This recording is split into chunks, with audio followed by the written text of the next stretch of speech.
Comedy, thriller, fighting, romance, dance अभिनयाच्या या विविध अंगाला न्याय देणारा रजनीकांत आता मराठीत अवतरण्याची चिन्ह दिसतायत। याचं कारण असेल शैलेश निळे आणि सनद मानेचा मोस्ट अवेटेड चित्रपट वीर बाजी प्रभू देशपांडे।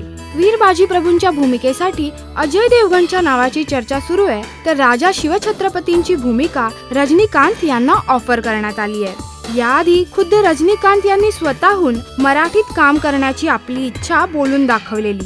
अजून एक मराठी पिक्चरला काम करायची इच्छा आहे, बघता देवाचं काय। आणि आता तर चक्क मराठीत छत्रपती शिवरायांसारखी चरित्रात्मक भूमिका करण्याची संधी चालून आली आहे। रजनीकांत मराठीतल्या रुपेरी पडद्यावर दिसतील काय, उत्सुकता ताणून धरली आहे। आशा आहे की बॉलिवूडचा सिंघम आणि साऊथचा शिवाजी वीर बाजी प्रभू देशपांडे या चित्रपटाच्या निमित्ताने एकत्र येतील, तेही मराठी पडद्यावर।